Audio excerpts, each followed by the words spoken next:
Every 68 seconds, someone is raped or sexually assaulted in this country. Yeah, and it is one of the most underreported crimes. And this is Chick to Chick.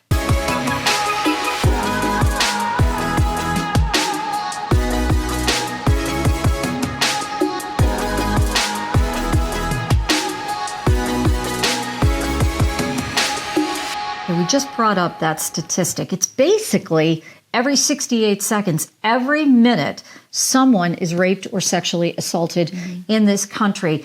And let's be clear, we're not just talking about women. This is affecting women, men, and unfortunately, we're also talking about children, little girls, and little boys. Why is this going on? Yeah, it's awful. And it's also going on rampantly on college campuses. And here's the thing, it hasn't changed, because a lot of decades ago, someone very close to my heart was raped in college. And I've just had 4 daughters go through college, one that's still in high school. And I just think to myself, my gosh, why haven't we learned anything? What is going on? Yeah. So we have someone here who's going to give us some great information on what is going on. We have Jim Wilshire, and he is with the Pennsylvania Coalition Against Rape. Jim, thank you so much for being with us today with this very important topic. What is going on? Why are we still in this space where people are getting raped? Thanks for inviting me to have this conversation. It's obviously very important, and it's a tough question to try to answer of why this continues to happen. Unfortunately, one of the things, whether we're talking about on campus or with most survivors, unfortunately, it's also usually someone that the survivor knows too. And that is a part of it, that with having the conversation, it's about working together as a community for bystander intervention to make sure we're working as a community to make sure we all understand what each other's boundaries are and to be respectful. It doesn't have to be calling out, but it does have to be stepping in. It does have to be supporting people to understand that it's okay to have your boundaries. It's not just no means no, and some of the things we'll talk about today, but it's also letting people know that if you feel uncomfortable, it's okay to say I feel uncomfortable in any situation. And that doesn't put it on the individual. It puts it on the abuser, which is a big part of the conversation we'll probably have today. Yeah, you said no means no. And I know there are campaigns all over the country to push that message, especially on college campuses.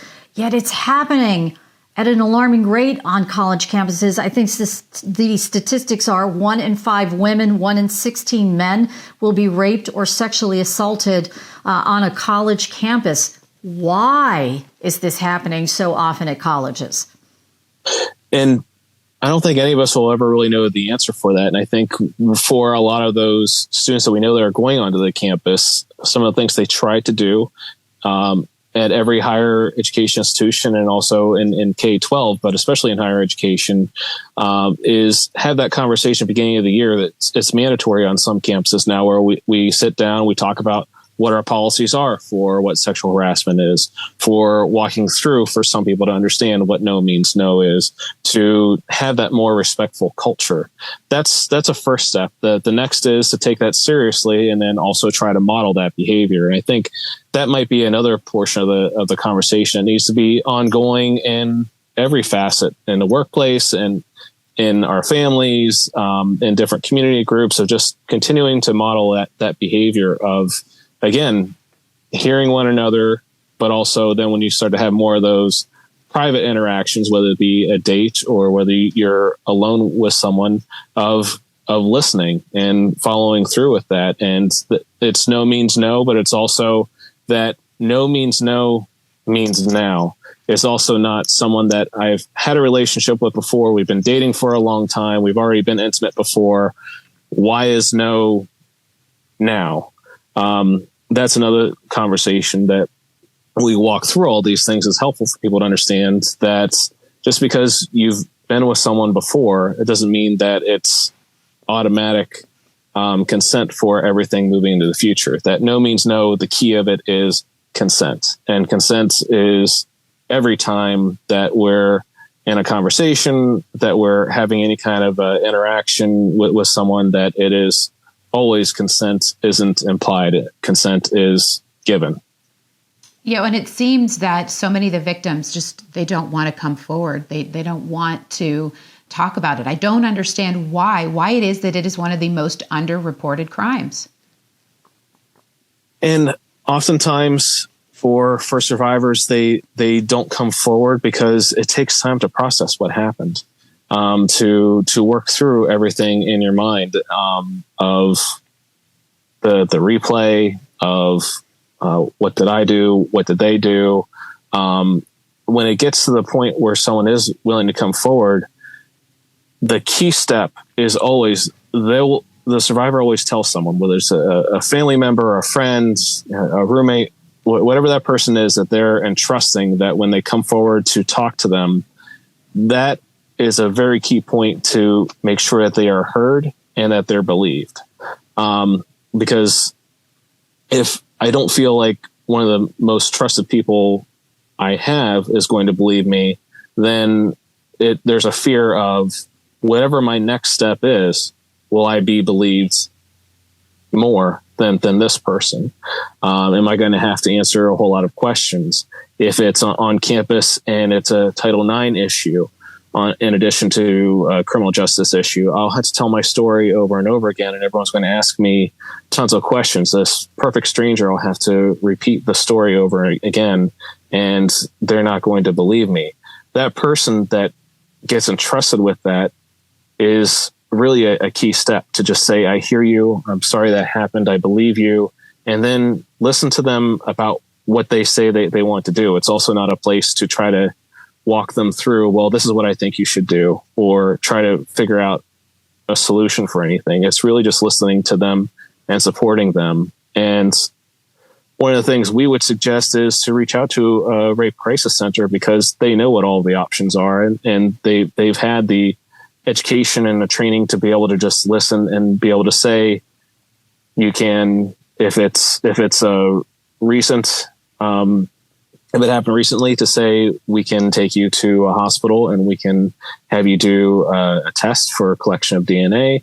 We can help you get counseling. We can help you with the criminal justice process of a police report, and that you won't be alone in that process. But a lot of times, part of the reason that it's not immediately reported is someone just needs to listen and support them, and just appreciate how much time it takes to process the trauma after it's happened. And that's why it can take weeks, months, sometimes even years for someone to be able to reach that point where they come forward. So you talked about the believe factor. Who's going to believe me? What about the whole element of shame and blame? Are victims feeling shameful that this happened? And are they also blaming themselves that this happened? And those things also play into this, why they're not speaking up and why they're not reporting this crime? That can happen. And a lot of times that's, again, why it's important to have that support network, that first person that they talk to, that they can get some kind of counseling to help support them. The shame thing is mainly trying to help have that conversation with someone of, it's not your fault and you didn't do anything for this to have happened. That the abuser picked to do this, and when, and the why, and everything else, and to make sure that the abuser is fully held accountable for what their actions are. Giving the space for someone to hear that and understand that and feel that is also really important. And you're right. Feeling that may not be the case is an obstacle, and support's the best way to help remove it. What makes me mad, Jim, is the fact that why are we putting, it seems like we're putting so much in the women of be careful and don't worry about this and have your head, on a swivel and why are we not doing enough to tell young men or men or whatever, males, this is absolutely not acceptable. What are we doing on the other side of it to teach that more? If I had a son, I do have a son. You do have a son, but if I had a son, this is the thing I would just drum home all the time. And that's part of why when I was speaking earlier about bystander intervention and community standards, that's a big part of where that comes in. That it's the conversation of what's accepted and what's not accepted. And I know one of the things when we talk about this is locker room talk. Is something a lot of people are familiar with, making jokes or thinking of some things, all in good humor, of having the conversation that jokes aren't okay, and that when you're around someone in that locker room, to be able to step in and say, "Hey, that's not appropriate. That's not okay. That could upset someone. That maybe could trigger someone that did have something like that happen to them." And being the person to intervene in that situation is one of the points where that starts to change that culture and makes a point of that stopping. The other thing is just bystander intervention in general. If there's a lot of things that someone can do, even in the realm of sexual harassment, because it's not always rape. There's a lot of different forms of sexual violence that it could also be sexual harassment, to be able to interrupt that and say, that's not a part of our company's policies, or I think you're making someone feel uncomfortable, or to just try to disrupt the situation entirely. And then meet with that survivor afterward and say, are you okay? Is there anything I can do to try to help you? We have lots of trainings to try to help with those things. Those are the smaller steps that can have a bigger impact when everyone just continues to do them in their day-to-day life. So Carrie talked about her daughters. I have a son, and something that was so important to me was to raise him in such a way that he was respectful to women in every way. That to me was the most important thing that I did, was to make sure that he was respectful. And if he saw something, to speak up and to help women in this situation. Do you think we need to do a better job of raising our boys? And maybe should we be starting with education at a very young age that this is not appropriate? Well, since we have a program called Respect at Work that does some of that, I kind of feel like I'm in a little bit of an awkward situation that I don't want to say that we're also a vendor and also have a solution. But I think you're right. We need to have that conversation. And I think the other thing that probably makes it more well-rounded is that it's not just an interaction of male to female. It's full circle. It's also respect for yourself. It's also respect amongst your peers. When you're able to practice that all around and know what your own boundaries are and why you have them, that obviously helps to help with the empathy of how you treat others and how you want others to treat you. Again, these sound like small steps of, well, how do they add up to prevent something as serious as rape or sexual violence? But they're the little things that we can do now that have a bigger impact for a lot of things, including preventing sexual violence. And I think that is a great way to end this podcast. Yeah. Great points there. Jim, thank you so much for joining us today. And thanks for having the conversation with us. Thank you. All right. The big word for me, respect. Mm-hmm.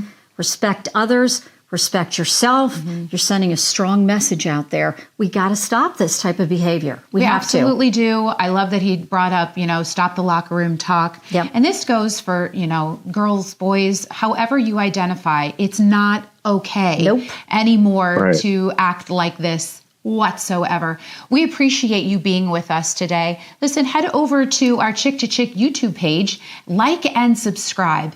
And until we see you again to chirp about another topic.